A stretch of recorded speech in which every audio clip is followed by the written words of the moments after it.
بسم اللہ الرحمن الرحیم وصلی اللہ علی النبی الکریم محمد وآلہ وصحبہ اجمعین اما بعد۔ آج ہمارے دینی سوال اور جواب کا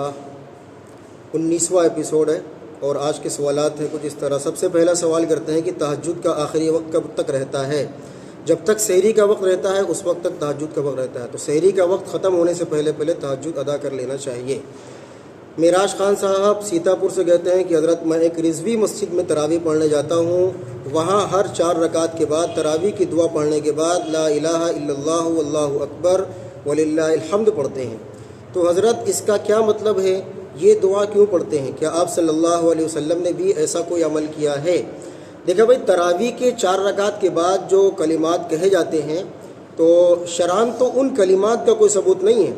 بلکہ یہ بات ہے کہ 4 رکعت کے بعد صحابہ کرام بیٹھتے تھے اور کوئی اپنی نفلیں پڑھتا تھا، کوئی تسبیحات پڑھتا تھا، تو لہٰذا 4 رکعت کے بعد جو کچھ آپ کو آتا ہے ذکر کر سکتے ہیں آپ، اس میں آپ کوئی مخصوص کلمات کہیں سے نہ ثابت ہیں۔ بہرحال جو لکھے ہوئے ان کو پڑھنے میں بھی کوئی حرج نہیں، اس کو پڑھنے میں بھی کوئی حرج نہیں ہے، لیکن کوئی خاص کلمات اللہ کے رسول سے یا صحابہ سے منقول نہیں ہے۔ البتہ آپ 4 رکعت کے بعد میں جو چاہیں اپنی مرضی سے پڑھ سکتے ہیں۔ انس مرزا کہتے ہیں بہرائچ سے کہ حضرت جی جیسے 40 روپے فطرے کے دینے ہیں تو اس کو 2 3 5 کر کے جو مانگنے آتے ہیں ان کو دینا کیسا ہے؟ پھر جوڑ لیں کہ اتنا پیسہ دے چکے ہیں، اس پہ وضاحت فرمائیں۔ بھائی 5 روپے دے کر کے آپ بچوں کو ٹافی تو دے سکتے ہیں، کسی غریب کا آپ پیٹ نہیں بھر سکتے۔ جائز ہے ایک فطرے کا پیسہ متعدد غربا کو دینا، لیکن آپ خود سوچیں کہ 5 روپے آپ کسی غریب کو دیں گے تو اس کا کیا بھلا ہوگا؟ تو کم از کم ہم تو پہلی بات یہ کہیں گے کہ فطرہ نکالیں تو کھجور سے نکالیں یا کشمش سے نکالیں، 3.5 کلو کھجور، 3.5 کلو کشمش یا 3.5 کلو جو، تو اس کا پیسہ جتنا بنتا ہے اس کا آپ فطرہ دے دیں۔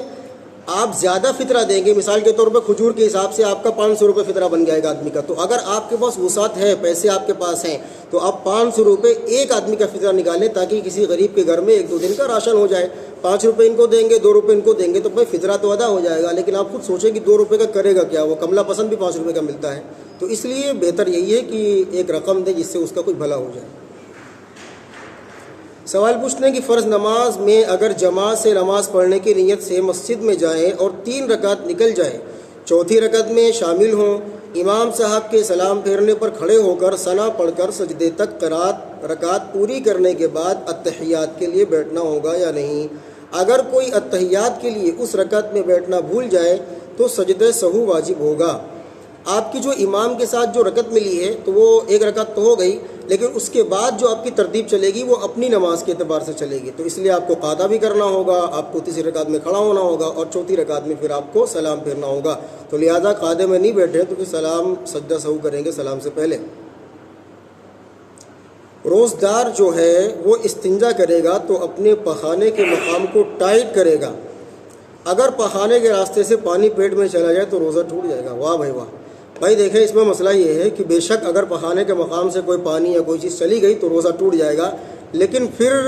صرف آپ کا استنجا کرنے کی وجہ سے پانی اوپر نہیں آتا، تو لہذا جو ڈاکٹر حضرات کسی خاص بیماری کی وجہ سے پخانے کے مقام میں دوا ڈالتے ہیں تو وہ یہ نہیں کہتے ہیں کہ آپ سانس لیجئے اور آپ کی دوا اندر چلی آئے گی، بلکہ وہ فورس کے ذریعے، پشکاری کے ذریعے سے دوا اس میں داخل کرتے ہیں۔ تو صرف استنجا کرنے سے یا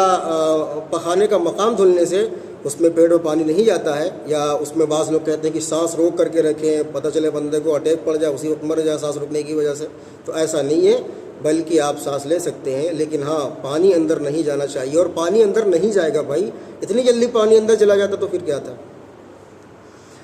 سوال پوچھتے ہیں کہ ہمارا سوال یہ ہے کہ اگر تراویح کی 1 رکعت چھوٹ جائے تو کیا کچھ وضاحت فرمائیں اس کے بارے میں؟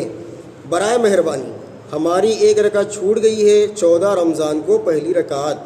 بھائی تراویح کی اگر 1 رکعت آپ کی چھوٹ گئی ہے تو آپ جب امام صاحب سلام پھیریں تو فوراً اٹھ کر کے آپ اس رکعت کو پوری کریں، تو آپ اس رکعت کو پوری کریں، جلدی سے شامل ہو جائیں پھر امام صاحب کے ساتھ میں اگلی تراویح میں۔ سوال پوچھتے ہیں کہ زکوٰۃ کیسے نکالیں؟ زکوٰۃ نکالنا بہت سمپل ہے، آپ پیسے نکالیں، کسی غریب کو دے دیں، آپ کی زکوٰۃ ہو جائے گی۔ سوال کریں تو وضاحت سے کیا کریں کہ زکوٰۃ کتنے پیسے میں نکلے گی، کتنے مال میں نکلے گی، کتنے سونے چاندی میں نکلے گی،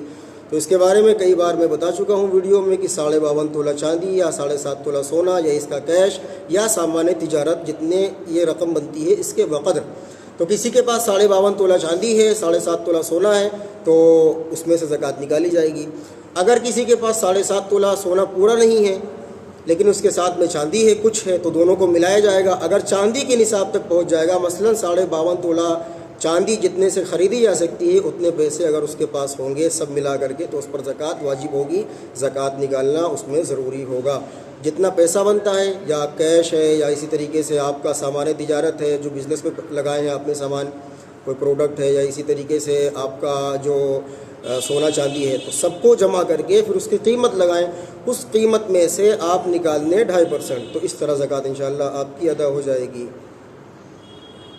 باقی جو سوالات آئے ہیں بعد میں ان کے جوابات انشاءاللہ کل دیے جائیں گے، اس لیے کہ سوال کرنے کا جو آخری وقت ہے وہ 10 بجے رات ہے، تو 10 بجے کے بعد جو سوالات ہوتے ہیں وہ اگلی ویڈیو میں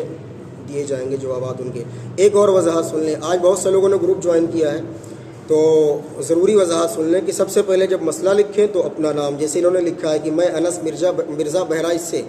تو اگر یہ آپ لکھ دیں گے تو زیادہ اچھا رہے گا۔ اور مسئلہ جب پوچھیں تو بہت زیادہ واضح انداز میں، اتنا لمبا بھی نہ لکھیں کہ 2 کلومیٹر کی تحریر ہو، پڑھتے پڑھتے پھر فجر کی اذان ہو جائے، لیکن کم از کم اتنی بات ضرور لکھیں کہ آپ کا مسئلہ مجھے سمجھ میں آ جائے، اس لیے کہ جب مسئلہ سمجھ میں آئے گا تو وہی میں جواب دے سکتا ہوں۔ تیسری بات یہ ہے کہ واٹس ایپ پر سلام اور ہائے ہیلو لکھ کے نہ بھیجا کریں۔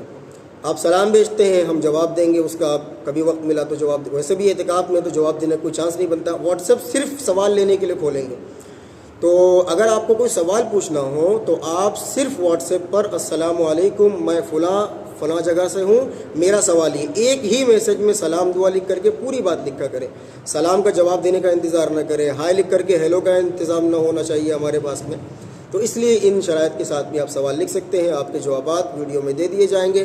اور جوابات ویڈیو کے ذریعے یوٹیوب پر نشر کر دیے جائیں گے۔ اللہ تعالی ہم سب کو سمجھنے کی اور اس پر عمل کرنے کی توفیق نصیب